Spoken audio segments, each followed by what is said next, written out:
You know, they say you can't go home again. For 58 years, I believed that. I believed I had died on that fishing boat in the North Atlantic. That my story was over, my legacy settled.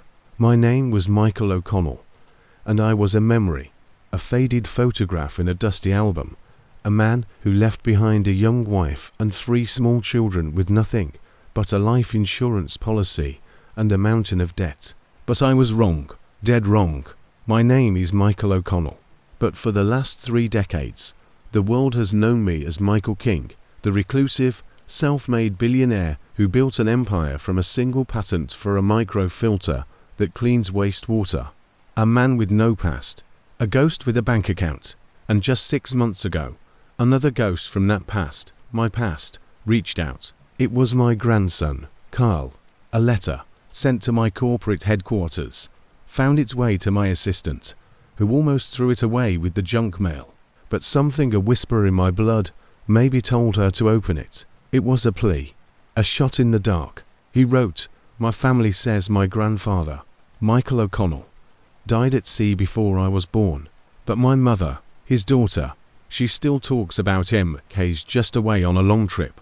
I found an old news clipping about a man pulled from the water with amnesia around that time. I know it's crazy, but could it be you? I felt my hands shaking when I read it. The paper felt ancient, thin. For 60 years, my mind had been a black vault, a locked room with no key. But those words, Michael O'Connell, they didn't feel like a name. They felt like an echo in a cavern I didn't know I had inside me. They felt like a door, creaking open just a crack. I had to know, so I arranged it, not as Michael King. No, I came to them as I was when the trawler's boom knocked me overboard and the cold, black water swallowed me whole. A man with nothing, a blank slate. I dressed in thrift store clothes. I arrived in a taxi they'd have to pay for, with a small, worn duffel bag containing a few changes of clothes and a wallet with $300 and no identification. The doctors, my doctors, on my payroll had a cover story ready.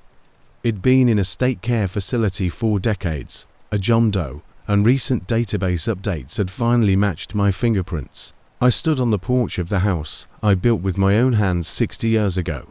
The paint was peeling. The garden was overrun with weeds. My heart was hammering against my ribs like a trapped bird.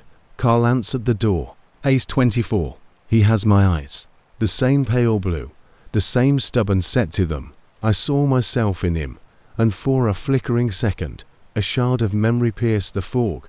Me, holding a tiny baby with those same eyes, my daughter, Siobhan. "Can I help you, sir?" he asked, his voice kind, tinged with curiosity. I had to force the words out, my voice rough with a manufactured confusion.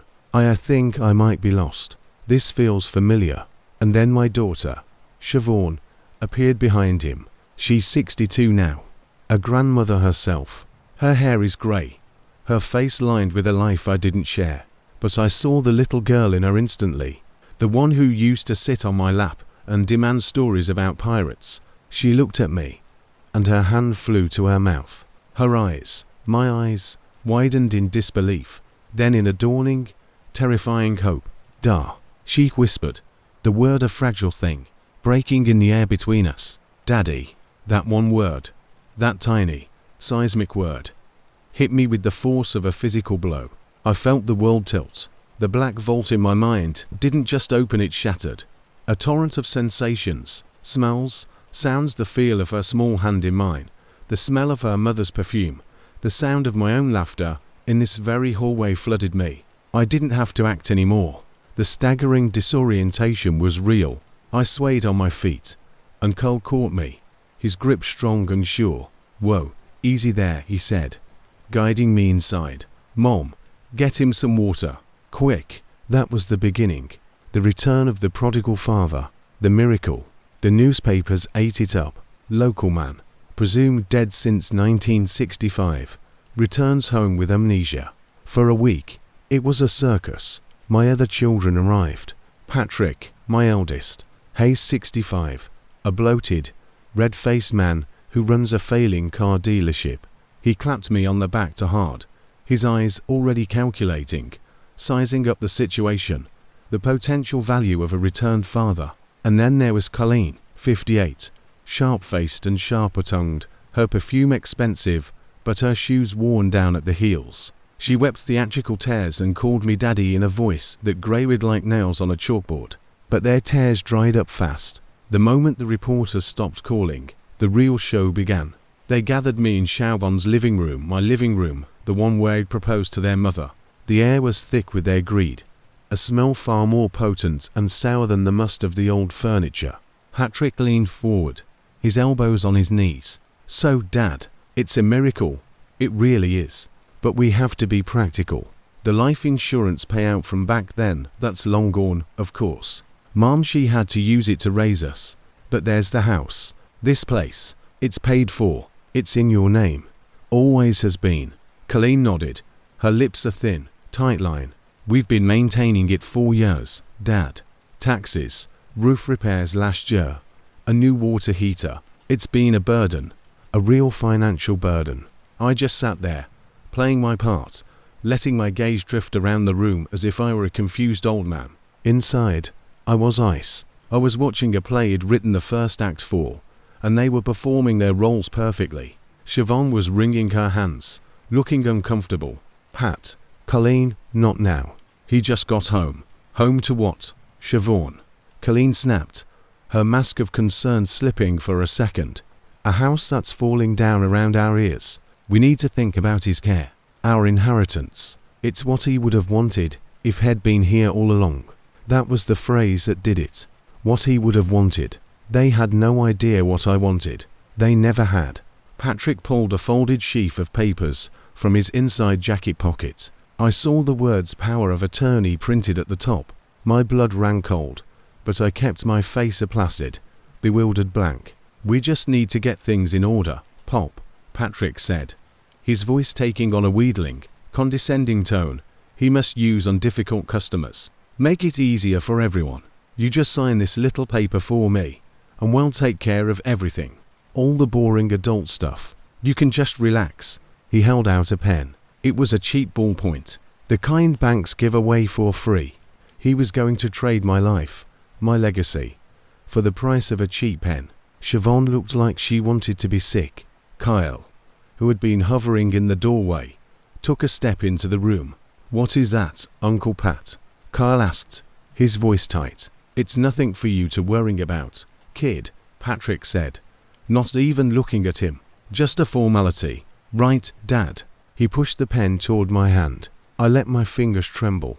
I looked at the paper, then at his face, and I let a little bit of the old Michael O'Connell, the man who built a fishing business from a single dory, shine through my eyes for just a second, just enough to make him hesitate. I don't know, I mumbled, letting the words slur. Seems fast. Colleen let out an exasper sigh.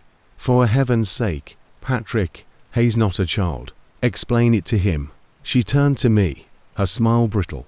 It's just so we can help you, Daddy. So we can access your accounts to pay your bills. You do have some savings, don't you? From your time away. The blatancy of it took my breath away. They weren't even hiding it anymore. They saw a helpless, addled old man, and they were moving in for the kill. It was Kyle who intervened. He walked over, gently took the papers from Patrick's hand, and looked at them. His jaw tightened. This gives them control over everything you own, Grandad. Everything. This isn't helping you pay bills. This is you signing your life away. The room went dead silent. Patrick's face flushed a dangerous purple. You little shit, he snarled, standing up and snatching the papers back. This is none of your business. This is family business. He's family.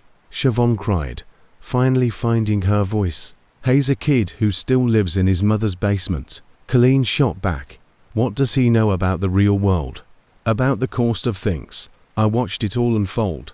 This pitiful, predictable battle over the carcass of a man they thought was already dead inside. I felt a profound, soul-crushing sadness. This was my legacy. This avarice. This bitterness. Cole looked at me, his eyes asking a silent question. Are you seeing this? And I gave him the smallest, almost imperceptible nod. A signal. An alliance forged in that single, silent moment. Patrick, Seeing head lost the momentum, crumpled the papers in his fist. Fine. Fine. Well, do this later. When you're thinking more clearly. Pop. He spat the last word like a curse. They stormed out, leaving Siobhan in tears and Carl fuming. I sat there, the helpless old man, but my mind was racing, plotting, calculating. The game was on. They had shown their hand. They wanted the house. They wanted whatever pittance they thought I had. They saw a finish line, but they had no idea the race hadn't even begun. Because I remembered everything. The crash of the waves, the taste of salt water, the desperate fight for life. And I remembered the drive, the ruthless, relentless ambition that built King Industries from nothing. They thought they were dealing with a feeble-minded ghost. They were about to meet the man I became. Later that night, I was alone in the small downstairs bedroom they'd made up for me.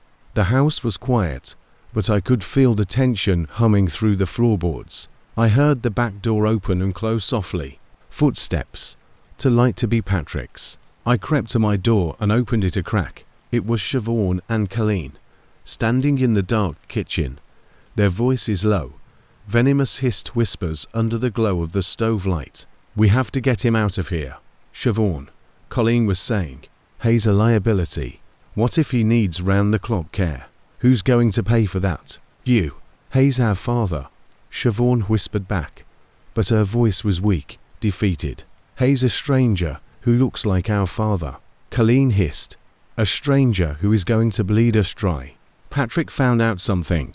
That story about the state home. It's thin. There's no record. It's like he just appeared. My breath caught in my throat. They were digging. They were suspicious. "What are you saying?"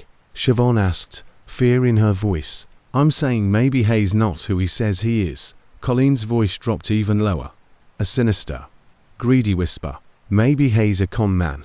Someone who heard the story and saw an opportunity. An old, lonely house with no mortgage. An easy mark. The audacity of it.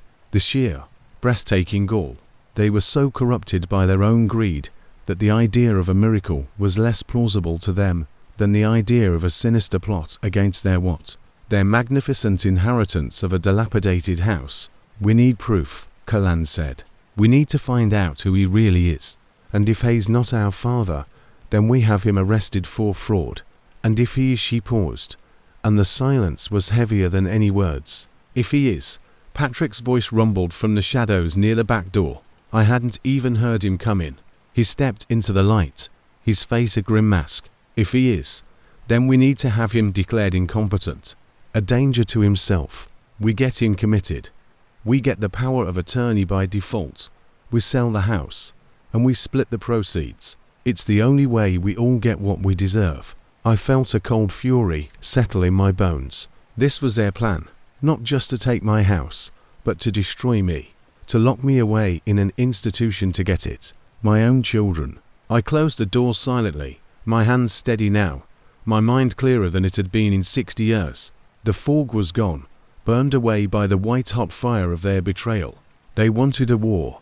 They wanted to see what a ruthless man looked like. They were about to find out. But first, I needed an ally inside the walls. I needed Kyle. The next morning, I made a show of being more confused than ever. I wandered into the kitchen, where Carl was making coffee. Siobhan was at the table, looking exhausted, her eyes red-rimmed. "The water," I mumbled, pointing a shaking finger at the sink. It's not right." Carl looked at me, concerned. "What's wrong with it, Grandad?" "It's dirty," I said, putting on my best bewildered act. "Needs a filter. A special one. I read about it. In a magazine. At the home." I let my eyes go wide. A man grasping at a straw of memory. A man king. He made it. He can fix the water. Siobhan just sighed, rubbing her temples. "It's just hard water, Dad. It's always been like that." But Carl was watching me intently. He was a smart boy. An engineer. The words special filter and king meant something to him. His brow furrowed. "Michael King," Kyle asked slowly. "The industrialist. You read about his water filtration patent in a magazine at the care home." I nodded vigorously, like a child. Yes, King. He fixes water. It was a risk. A huge one. I was placing a bet that Carl's curiosity, his intelligence, would override everything else, that he would follow the thread. "Okay, Grandad," Cole said, his voice gentle, but his eyes alight with a new, focused intensity. "He'll look into it, see if it's something we can get." He thought he was humoring me, but I was baiting a hook. I was giving him the first clue, the name I had lived under for 30 years, the name attached to a fortune that made the value of this old house look like pocket change. Later that afternoon, I was sitting in the garden, pretending to doze in the sun, when I heard Patrick's car pull up. He didn't come to see me. He went straight into the house. I carefully shifted my chair, getting a sliver of a view through the kitchen window. He was at the table with Siobhan and Colleen. He had a file folder.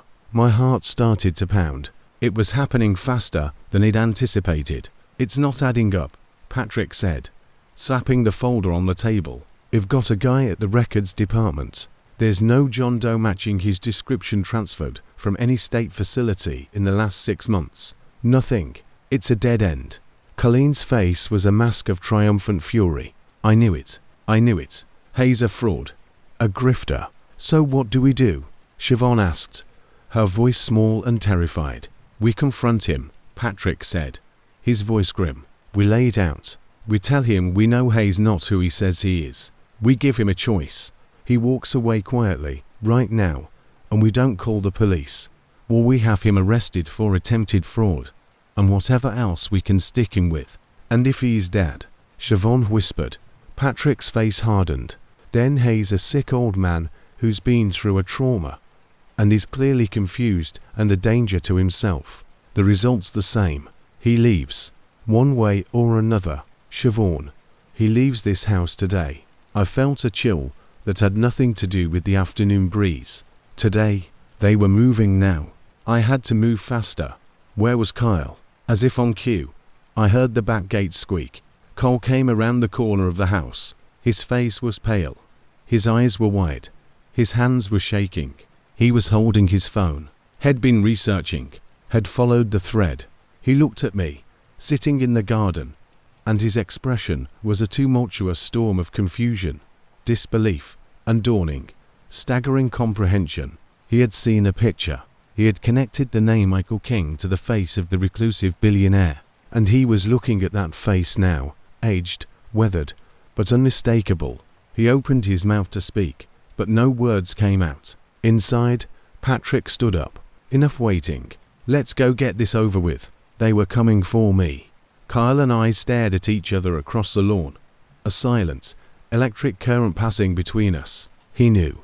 He knew something monumental, something impossible, and he had seconds to decide whose side he was on. The back door swung open. Patrick, Colleen, and a weeping Siobhan stepped out onto the porch. Patrick's eyes locked onto mine. There was no pretense left in them, only cold, hard, greedy resolution. "All right, Pop," he said, his voice dripping with a sarcasm so thick you could taste it. "Or whoever you are, we need to have a talk." Carl took a step forward, putting himself between them and me. His hands were still shaking, but his voice was firm. "I don't think that's a good idea, Uncle Pat." Patrick laughed, a harsh, ugly sound. "Get out of the way, kid. The adults are talking." This was it. The moment the first domino fell, I slowly rose from my chair. I didn't hunch over. I didn't tremble. I stood to my full height, the height my sons had forgotten, the height that had commanded decks of ships and boardrooms of corporations. I looked at my children, these avaricious strangers, and I felt a sorrow so deep it was a physical ache. But on top of that sorrow was a layer of pure, cold, unforgiving steel. The act was over. I looked Patrick dead in the eye, and when I spoke, my voice wasn't the frail, quavering mumble they were used to. It was my real voice, the voice of Michael King, low, calm, resonant with an absolute, unshakable authority that made all three of them flinch back as if it shouted. "You're right, Patrick," I said, my words clear and sharp in the afternoon air. "It's time we talked." The color drained from Patrick's face. Colleen's jaw went slack. Siobhan just stared, her hand over her mouth. I took a step toward them. But not here, I said, my gaze sweeping over the house, the garden, their shocked, terrified faces. We'll have this conversation in my office. And I saw the realization dawn in their eyes, a slow, horrifying, dawning tsunami of understanding. They weren't dealing with a helpless old man or a two-bit con artist. They were dealing with a king, and they had just tried to steal his crown. But the truth they were about to learn was even more shocking than they could possibly imagine. You could have heard a pin drop in that garden. The sound of the birds, the distant hum of a lawnmower down the street, it all just vanished, swallowed by the sheer, deafening weight of my voice, of my real voice. Patrick looked like he'd just swung that fishing boat's boom into his gut. All the air went out of him. His face, usually flushed with cheap pride and cheaper whiskey, went a pasty, sickly white. Colleen's mouth was still hanging open, a perfect little O of shock, her eyes wide with a kind of dawning, horrified understanding. But Siobhan, my Siobhan, her reaction was the one that cut me the deepest. She didn't look shocked or scared. She looked betrayed, as if my very competence, my clarity, was a personal affront, a trick played on her. Her tears dried up instantly, replaced by a wary, wounded confusion. "You're your office," Patrick finally managed to stammer, the words sounding thick and stupid. "What are you talking about? You don't have an office. You don't have anything." I didn't even look at him. My eyes were on Kyle. He was still standing between us, his back to me. A human shield, who now knew his charge, was the most powerful man in the room. I saw the tension in his shoulders, the way his fists were clenched at his sides. He was terrified, but he was holding his ground. Had made his choice in the span of a heartbeat, and had chosen me. The emotion that surged through me then was so powerful, it nearly buckled my knees. It wasn't the cold fury I felt for my other children. It was a profound, staggering gratitude. After 60 years of being a ghost, I had an ally. I had family. "Kyle," I said, my voice softer now, but no less firm. "Would you be so kind as to call the number on the screen of your phone? The one from my assistant, Eleanor." He flinched, startled that I knew what was on his phone. Had been Googling me. Had found the corporate contact page for King Industries. He turned his head, just slightly, and I gave him a small, almost imperceptible nod. "It's okay. It's all true." With shaking fingers, he pulled his phone from his pocket, unlocked it, and tapped the screen. He put it on speakerphone. The ringtone seemed absurdly loud, a cheerful digital trill in the middle of our family's meltdown. It was answered on the first ring. A woman's voice, crisp, efficient, and utterly professional, filled the tense air of the garden. "King Industries, office of Mr. King. This is Eleanor speaking." Patrick's eyes bulged. Colleen made a small, choke sound in the back of her throat. The name King Industries meant nothing to Siobhan, but the authority in that voice certainly did. "Eleanor," I said, my tone now that of a CEO checking in. "It's Michael. I need the car." There was the briefest of pauses on the other end. This wasn't our protocol. My security team would be having a collective aneurysm. But Eleanor is the best in the business for a reason. She didn't miss a beat. "Of course, sir. Location and data. The address Kyle has on his phone. 10 minutes, I said. I looked at my children's stunned faces. "And Eleanor send a second car. We'll be having guests." "Understood, sir." 10 minutes. The line went dead. The silence that followed was even heavier than before, now charged with a terrifying new reality they couldn't possibly process. "King Industries." Colleen whispered the words like a curse. The water filter guy. That's a multi-billion-dollar. Her brain was trying to do the math, to connect the doddering old man they'd been trying to swindle with the reclusive titan of industry she'd probably read about in Forbes. The numbers were too big. The scale was too vast. It wouldn't compute. Patrick found his voice again, but it was shrill now, laced with a panic he was trying to mask with anger. "This is a trick. It's a setup. You got some actress friend of Carl's to play along. You think you can fool us with this theater." He took a threatening step forward, but Carl didn't budge an inch. "It's not a trick, Uncle Pat," Carl said. And his voice was different now, too. It was stronger, infused with a newfound certainty. Had heard the truth in Eleanor's voice, in my voice. Had seen the pieces click together. It's him. It's really him. That's impossible, Patrick roared, his face purpling again. Our father was a fisherman, a broke, two-bit fisherman who got himself killed. He wasn't some capitalist prince. What's your tone, Patrick? I said. And the ice in my voice froze him where he stood. You were still speaking to your father. Prove it. Colleen shrieked, finding her nerve. It was the last gasp of a drowning woman. Prove you're this Michael King. Anyone can make a phone call. I almost smiled. It was a sad, hollow feeling. What would constitute proof? Colleen, would you like to see my driver's license? My passport? The deed to my apartment on 5th Avenue? The quarterly reports from my corporation? I took a step toward her, and she instinctively recoiled. Or perhaps the bank statements. The ones that show the direct deposits from King Industries into the trust fund I set up for Siobhan 15 years ago. The one she's been using to pay the property taxes on this house that you two leeches seem to think is your rightful inheritance, that landed like a bomb. Siobhan's head snapped up. The trust fund, Mr. Smith, that was you. 4 years, a lawyer representing a Mr. Smith had been sending her money, a generous annual sum with the strict condition it be used for the upkeep of the family home. She'd thought it was a strange, beneficent clause in some long-lost relative's will. It was me. I was ensuring the home I built would always be standing, a tether to a life I couldn't remember, but somehow couldn't abandon. Patrick and Colleen stared at her, their greed instantly refocusing.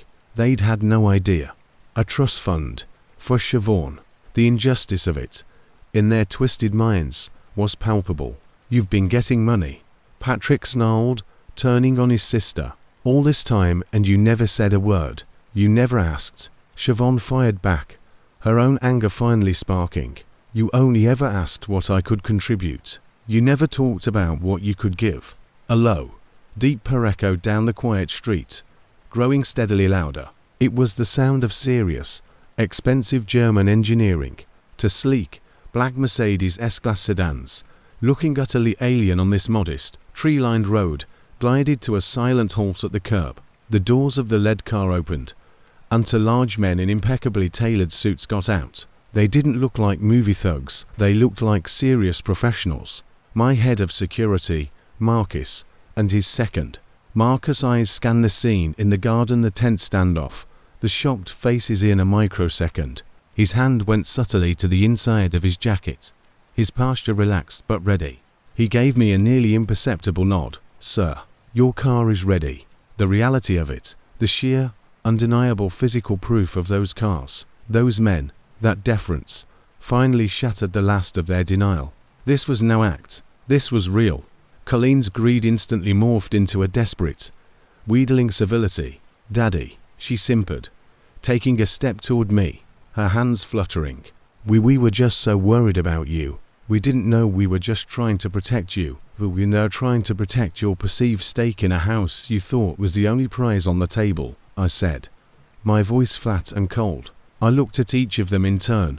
Patrick, bloated with rage and humiliation. Colleen, vibrating with avarice and fear. Siobhan, lost and heartbroken. You said we needed to talk, so we will. Get in the car. I'm not going anywhere with you. Patrick blustered, but it was a weak protest. He was outgunned, and he knew it. It wasn't a request, Patrick, I said. I turned and walked toward the first car. Marcus opened the rear door for me. I paused before getting in and looked back at Kyle, who was still standing rooted to the spot, watching the surreal scene unfold. Kyle, would you join me? I believe you have questions. He didn't hesitate. He walked toward the car, his head high, a strange mix of bewilderment and resolve on his face.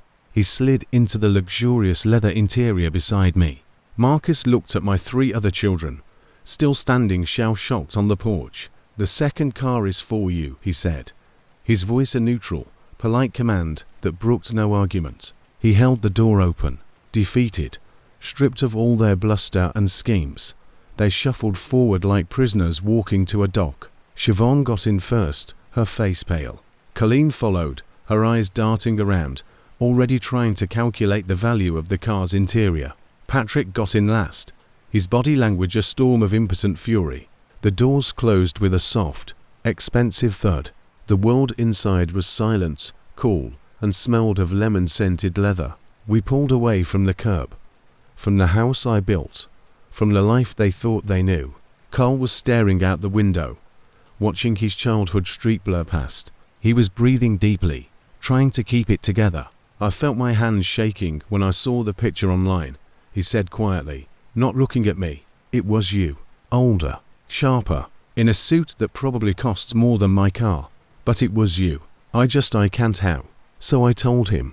As the car ate up the miles, gliding smoothly toward the city, I told him everything. I didn't leave anything out. I told him about the storm, the wave, the crack of the boom against my skull, the blessed, silent darkness of the water. I told him about waking up on a rocky shore 50 miles down the coast, a Norwegian freighter having pulled me out, half drowned and with a head wound that had scrubbed my mind clean. Michael O'Connell was gone. I was a blank page. They called me John Doe. I was in hospitals, then state facilities for years. The world moved on. My wife mourned, remarried. My children grew up without me. And I read. I devoured everything I could get my hands on. And I had an aptitude, a mind for mechanics, for systems, a fragment of who I must have been. I started tinkering. I got a job as a janitor in a manufacturing plant. At night, I'd watch the machines, see their inefficiencies. I designed a better value assembly, then a better pump housing. I sold my first patent for $20,000. It felt like a fortune. I invested it. I built. The memory of a family, of a home, was gone. But the drive to build one, to create something that was mine, was etched into my bones. The name Michael O'Connell was a ghost. One chose a new one, King. It felt right. Strong. Simple. I built King Industries from that $20,000. I never married again. I never had more children. There was always a hole, a sense of something missing, a melody I couldn't quite remember. I'd stare out the window of my penthouse at the New York skyline and feel a profound, inexplicable loneliness. I thought it was the price of ambition. I didn't know it was the ghost of a little girl who used to call me Da. And then your letter came, I said, my voice growing hoarse with the emotion of the telling. And it was like a key turning in a lock I didn't even know was there. The name Michael O'Connell, it was a thunderclap. The fog didn't just lift, Kyle. It evaporated. I remembered everything. The smell of the sea on my wife's hair, the weight of your mother on my shoulders, the sound of Patrick's laughter when he was little, before bitterness curdled it. I remembered it all. Carl was crying silent tears, just letting them roll down his cheeks. So you came home. I came home, I confirmed. But I had to be careful. I had to know what I was walking into. I'd spent a lifetime building an empire by reading people, by understanding their motivations. I needed to know the motivations of the family he'd left behind. So I came as the man they might expect me to be. A broken, helpless, penniless old man. And they showed me exactly who they were within a week. They showed you who they've always been, Carl said, a hard edge entering his voice. Mom, she's just weak. She's been pushed around by them for so long she doesn't know how to fight anymore. But Uncle Pat and Aunt Colleen, they're vultures. The car slowed and then turned, descending into a private underground garage beneath a glittering glass skyscraper. The King Industries logo was discreetly displayed on the wall. The second car followed close behind. We emerged into a private elevator lobby. The doors whispered open. My children got out of the second car, their faces a mixture of awe, terror, and naked greed as they took in the pristine, silent, opulent garage. This was a world beyond their comprehension. The elevator ride to the top floor was silent. The doors opened directly into my private office. It's not what they'd expect. It's not all chrome and glass. It's warm, wood-paneled, floor-to-ceiling bookshelves, comfortable leather chairs. A wall of windows looks out over the city, but the room itself feels like a library, a sanctuary. My sanctuary. They filed in, gawking. Patrick tried to sneer at the opulence, to pretend he wasn't impressed, but his eyes kept getting drawn to the view. Colleen was practically hyperventilating, her fingers brushing over the rich mahogany of my desk. Siobhan just looked small and scared, sinking into one of the chairs, as if she wanted to disappear. I walked behind my desk and sat down. Cole stood near the window, a sentinel. Marcus took up a position by the door. "Sit," I said to Patrick and Colleen. They did, like scolded children. I let the silence stretch, let them marinate in their discomfort, in the terrifying, glorious reality of their situation. "You wanted to talk about my incompetence," I began, steepling my fingers. "You wanted to talk about power of attorney, about selling my house. Let's talk." "Dad, please," Colleen began, her voice a desperate whine. "It was a mistake. We see that now. We were just confused. We were worried. You were greedy." I corrected her, my voice quiet but absolute. "You saw what you thought was a vulnerable old man, and you saw your payday. You didn't see a father. You saw an asset, a poorly performing one you needed to liquidate." "That's not true," Patrick snapped, his pride overriding his fear. "We were thinking of you, of your care." "Really?" I leaned forward, my eyes locking onto his. "Then explain the conversation I overheard last night. The one where you discussed having me declared incompetent and committed if I proved to be who I said I was. Was that for my care, Patrick?" The blood drained from his face again. He hadn't known I'd heard that. He looked at Siobhan, betrayal flashing in his eyes. "Thinking Shed told me." She shook her head frantically, her eyes pleading. "I have the entire property wired for sound," I said calmly. "A necessary precaution for a man in my position." I heard every word. The finality of that statement crushed them. There was no lying their way out of this. Their own words had condemned them. "So what now?" Patrick asked, his voice hollow, defeated. "You drag us up here to your tower to rub our faces in it, to fire us from a job we don't even have. Now," I said, "we discuss your inheritance." The word hung in the air, charged and potent. Their heads jerked up. Despite everything, despite the humiliation and the exposure, the word inheritance still had power over them. Their greed was a bottomless pit. "The last will and testament of Michael O'Connell," I said, "was settled 60 years ago. A life insurance policy paid out. Debts were settled. That man died. The man sitting before you is Michael King, and Michael King has a very different will." I pressed a button on my desk. A panel on the wall slid aside, revealing a large screen. Eleanor must have been waiting for my signal. My last will and testament, the document that had been the subject of so much speculation in the financial press, appeared on the screen. "You can read the details later," I said, "but I'll give you the summary. The vast majority of my estate, my corporate holdings, my liquid assets, everything is placed into a perpetual charitable trust, the King Foundation. It funds medical research, clean water initiatives in developing nations, and educational grants. It will do a great deal of good in the world long after I'm gone." Their faces were ashen. They couldn't even process the numbers, but they understood the word charitable. They understood they were being cut out. "But," I said, and I saw a flicker of desperate hope ignite in their eyes. They leaned forward. "There are a few specific bequests." I looked at Siobhan. "To my daughter, Siobhan, I leave the house on Harbour Street, outright, free and clear, along with a trust, managed by an independent executor, that will provide her with a more than comfortable income for the rest of her life. It is hers, to live in or to sell, as she sees fit. No one," I said, my gaze swinging to Patrick and Colleen, "will ever be able to pressure her about it again." Siobhan began to sob. Great, heaving sobs of relief and shame and grief. "Daddy, I'm so sorry." I then looked at Patrick and Colleen. The hope in their eyes was now a blazing fire. What was for her? What was for them? A bigger house, a lump sum, a stake in the company. "To my son, Patrick, and my daughter, Colleen," I said, my voice dropping to a deadly calm, "I leave the sum of $1 each." The silence was absolute. You could have heard a feather hit the carpet. Colleen's face contorted in utter disbelief. $1, the symbolic token, I explained. So it cannot be said that I forgot you, that I overlooked you. You are in the will. You have been acknowledged, and you have been deemed worthy of exactly $1 each. Patrick shot to his feet, his chair screeching backwards. You bastard, he roared, spittle flying from his lips. You miserable, vindictive old bastard. After all we've been through, after everything, what have you been through, Patrick? I asked, my voice dangerously soft. You were raised by a loving mother. You had a roof over your head. You had opportunities. The only thing you've been through is a lifetime of your own resentment and entitlement.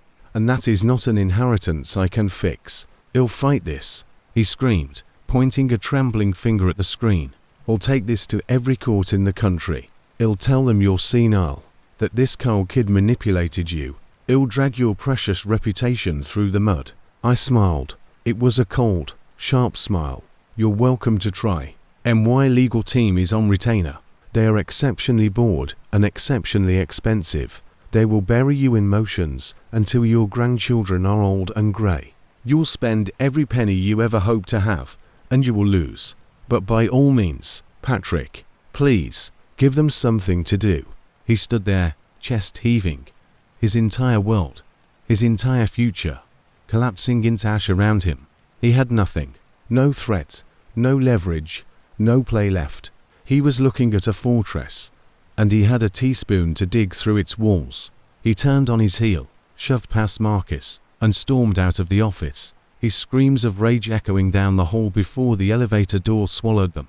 Colleen was still sitting, frozen. The reality was slowly seeping in, cold and final. $1. Her grand schemes, her manipulations, her lifelong belief in her own cleverness, had netted her a single dollar. She looked at me, and for a second, I saw the little girl she used to be, the one who wanted a pony for her birthday. Then it was gone, replaced by a bitter, hardened mask. She stood up, didn't say a word, and walked out, her heels clicking a sharp, defeated tattoo on the polished floor. Siobhan looked at me, her eyes red and pleading. Daddy, can you ever forgive me? I forgave you the moment I saw you at the door, Siobhan, I said. And I meant it. You were weak, but you weren't malicious. You have a chance now. A fresh start. Take it. She nodded, crying again, and let Marcus gently guide her out. And then it was just Kyle and me. The silence in the office was profound. The afternoon sun slanted through the windows, illuminating dust motes dancing in the air. Kyle let out a long, shaky breath. Wow, he said softly. That was I don't even have a word for that. Justice, I offered. It was brutal, he said, turning to look at me. So was their plan to have me committed, I replied. I don't have the luxury of sentimentality, Kyle. Not anymore. I spent a lifetime building walls to keep the world out. It turns out, the biggest threats were already inside the gates. He was quiet for a moment, absorbing it all. So what happens now? For me, I walked around the desk and stood before him. I put a hand on his shoulder. Now, Kyle, you have a choice. The letter you wrote, it wasn't just a shot in the dark. It was an act of faith. You looked for a ghost because you believed in the man he might have been. You saw a helpless old man, and you protected him, even from your own family.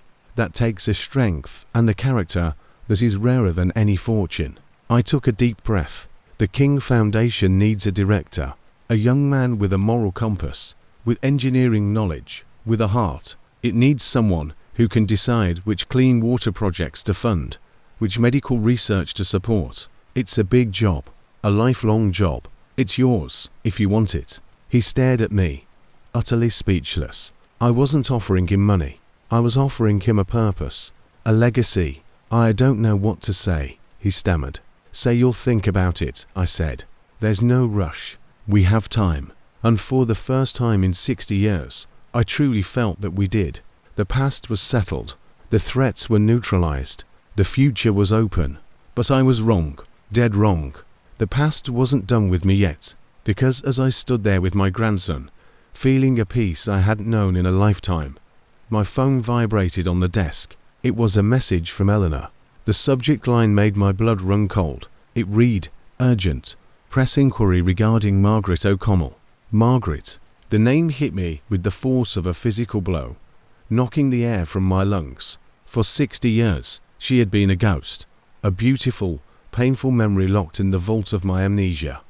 And then, once the vault was opened, a monument to my grief and my guilt, Margaret O'Connell, my wife, the mother of my children, the woman I had loved and, as far as I knew, had left a widow, to struggle and mourn and eventually move on. It assumed she was long dead. It was a natural assumption, a kindness it offered myself. The thought of her living a whole life without me, of perhaps finding love again, was a pain I hadn't been prepared to examine. So it buried it, focusing instead on the living, breathing failures that were my adult children. But that text from Eleanor Press inquiry regarding Margaret O'Connell, it wasn't a historical piece. It was present tense. It was active. It was a lit fuse. Grandad. Carl's voice cut through the roaring in my ears. He was at my side instantly, his hand on my arm. What is it? You've gone white as a sheet. I couldn't speak. I just handed him the phone. He read the message, his brow furrowed in confusion.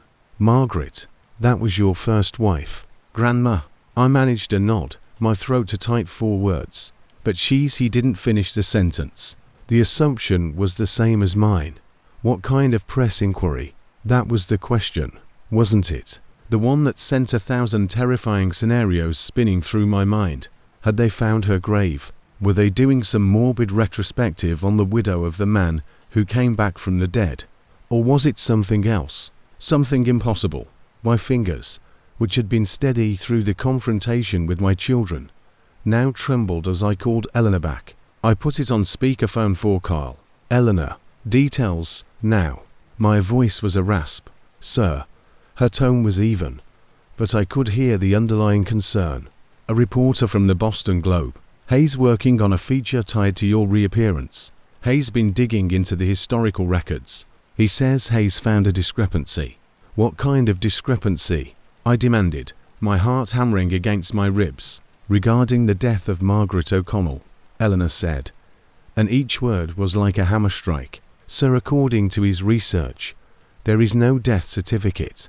There's no record of her remarrying.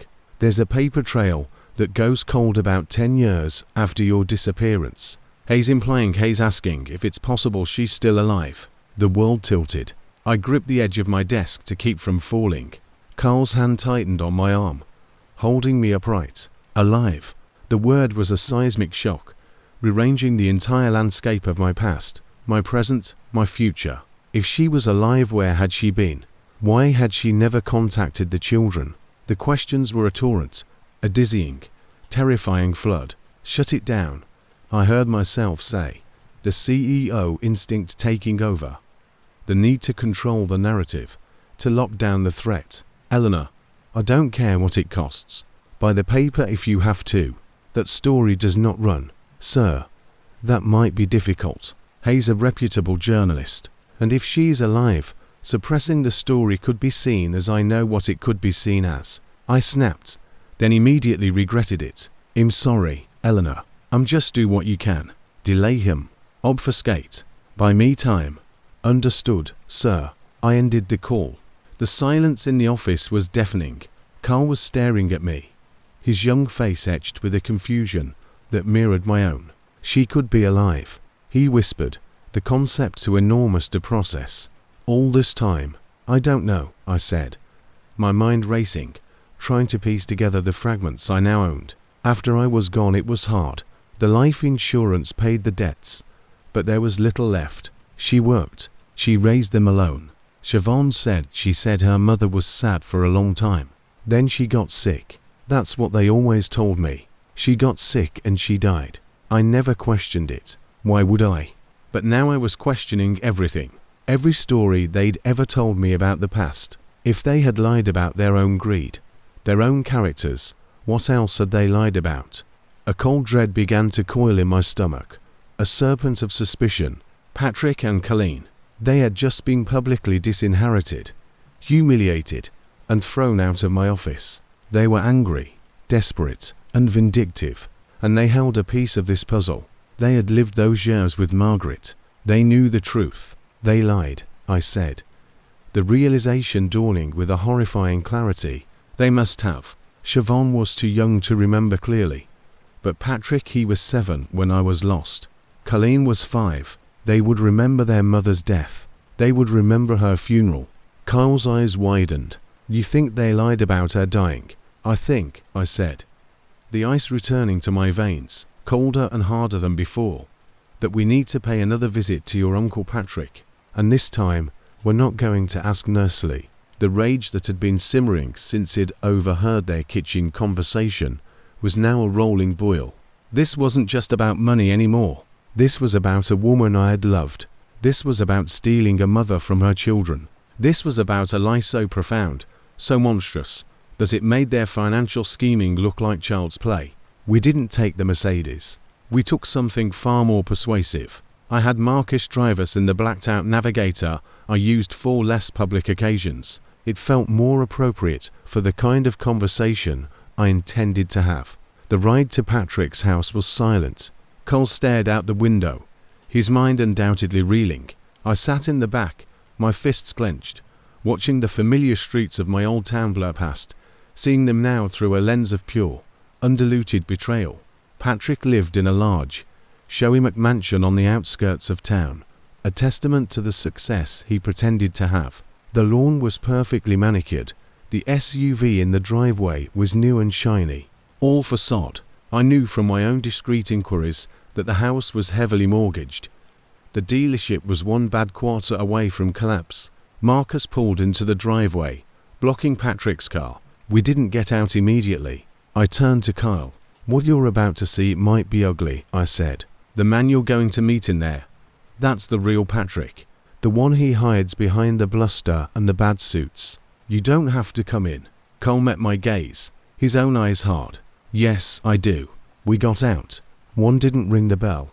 I pounded on the door with the side of my fist. The sound echoed through the quiet, suburban afternoon. After a moment, the door swung open. Patrick stood there, still wearing the same clothes from earlier, a glass of amber liquid in his hand.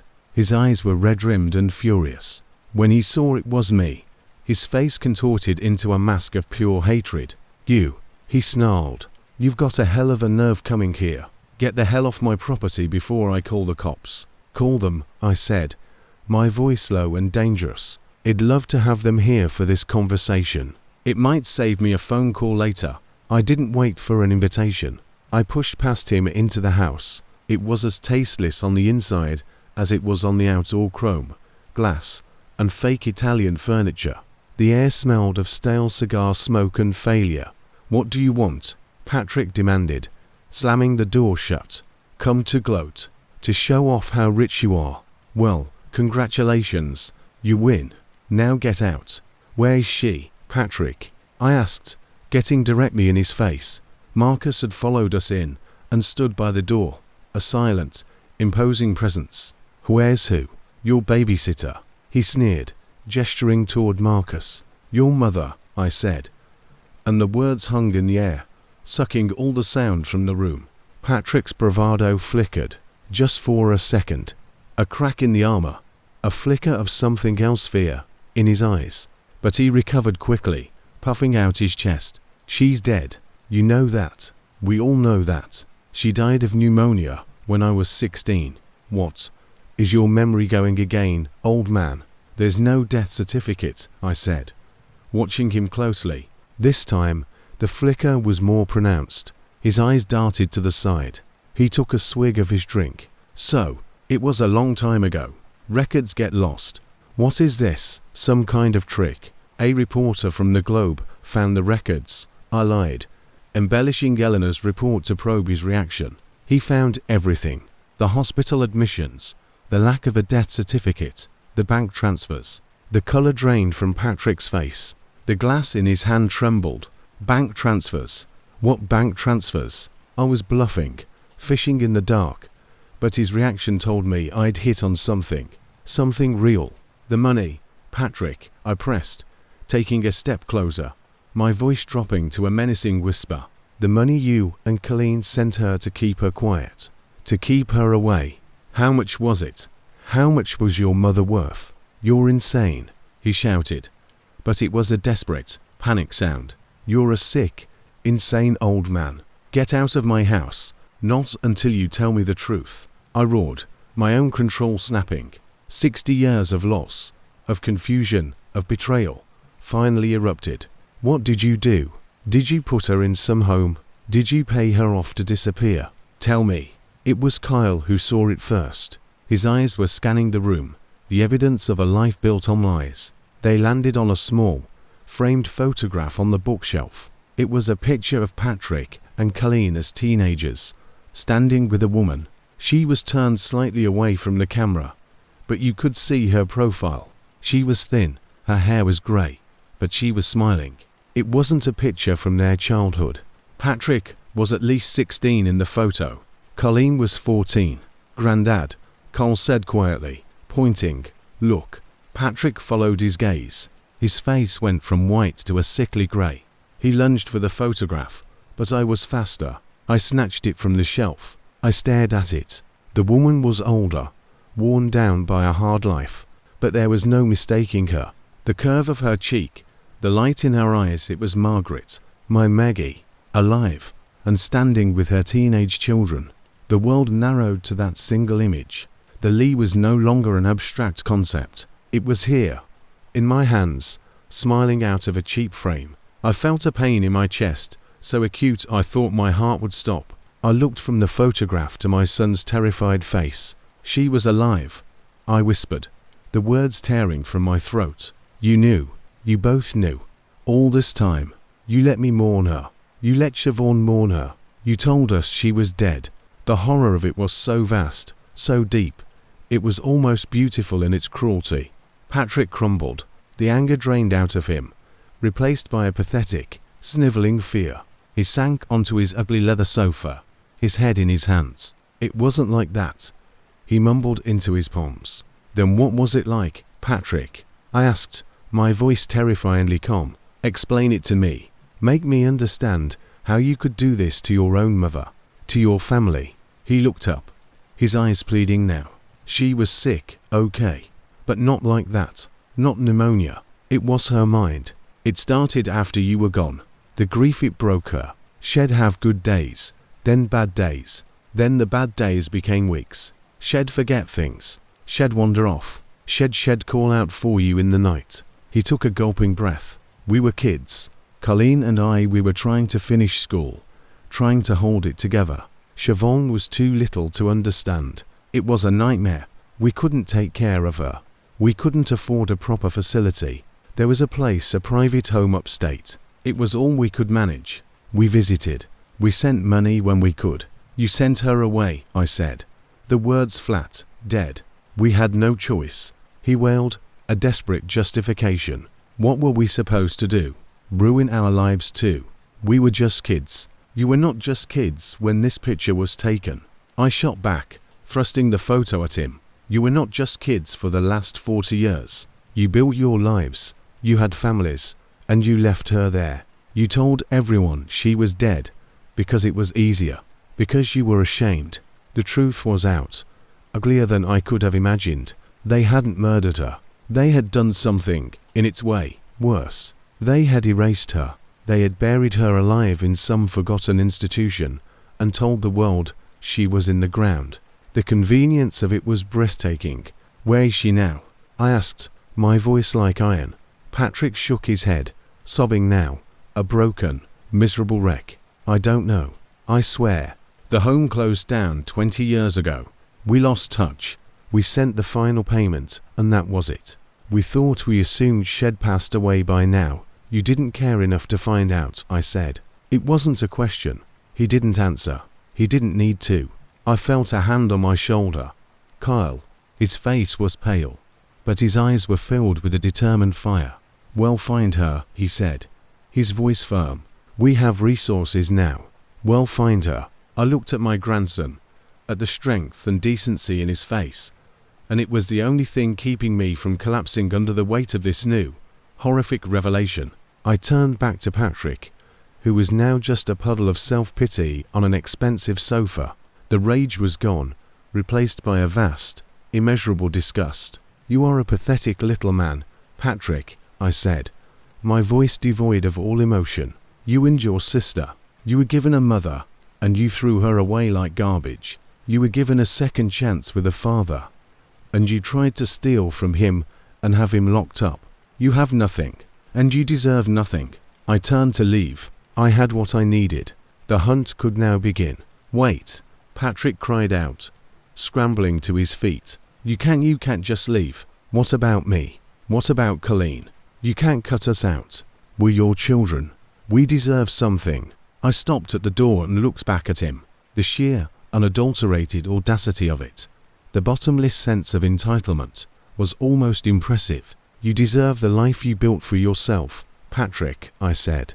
A life of lies, of debt, and of knowing exactly what kind of men you and your sister truly are. That is your inheritance. Now live with it. We left him there, weeping in his empty, echoing house. The ride back to the city was spent in a heavy, sickened silence. My mind was reeling, trying to reconcile the vibrant, laughing woman I remembered with the image of a broken, forgotten soul, abandoned by the children she had fought so hard to raise. Back in my office, the machinery of King Industries snapped into action. Money, it turns out, can find almost anything, especially when motivated by a singular, desperate purpose. I had a team of the best private investigators in the world on retainer for corporate espionage. Now, I turned them loose on a single, personal mission. Find Margaret O'Connell. They started with the photograph, enhancing it, searching for any clues, a license plate in the background, a street sign, the name of the private home. They cross-referenced bank records from Patrick and Colleen from 40 years ago, looking for regular withdrawals or checks sent to a single recipient. They accessed state health records, looking for patient admissions under vague or missing diagnoses. Hours ticked by. Cole stayed with me, fielding calls from a frantic Siobhan, who had heard from a hysterical Colleen that I had accused them of terrible things.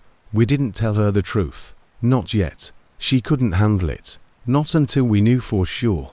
Finally, as evening began to paint the New York skyline in shades of orange and purple, my head of security, Marcus, came into the office. He held a single sheet of paper. We found a record, sir, he said, his voice neutral, from a private psychiatric care facility called Havenwood in upstate New York. It closed in 2003. Their patient records were supposed to be transferred to the state, but the paperwork was mishandled. Our people found a backup database. My heart was in my throat. And a Margaret O'Connell was admitted in 1975, he read, diagnosed with severe, trauma-induced dissociative disorder and depression. She was discharged in 1988. Discharged? I asked, a flicker of hope igniting. To where? The record just says to family care. But there's a note from the director. It says. Marcus hesitated, glancing at the paper. It says, patient's financial support terminated.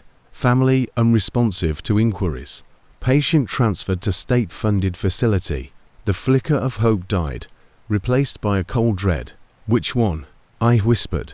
They don't specify, Marcus said. The trail goes cold there, sir. I'm sorry. She had been cast out, dumped into the overwhelmed state system over 30 years ago. A woman with a broken mind, with no one looking for her. The chances of finding her now, alive. The office door burst open. We all turned. It was Colleen. Her hair was disheveled, her makeup streaked with tears. She must have driven straight here after talking to Patrick. You, she screamed, pointing a shaking finger at me. How dare you? How dare you come into my brother's home and accuse us of God knows what? We did the best we could. Your best was a lie that lasted 40 years. Colleen, I said, too weary for anger now. We know about Havenwood.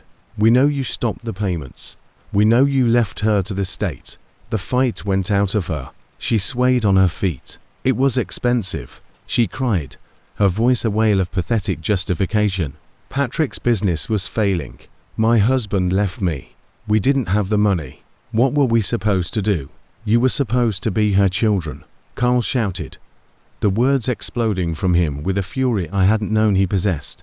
He advanced on her, his own pain and disgust finally boiling over. You were supposed to care for her. You were supposed to love her. Instead, you threw her away and told everyone she was dead, so you wouldn't have to feel guilty. You're monsters. Both of you.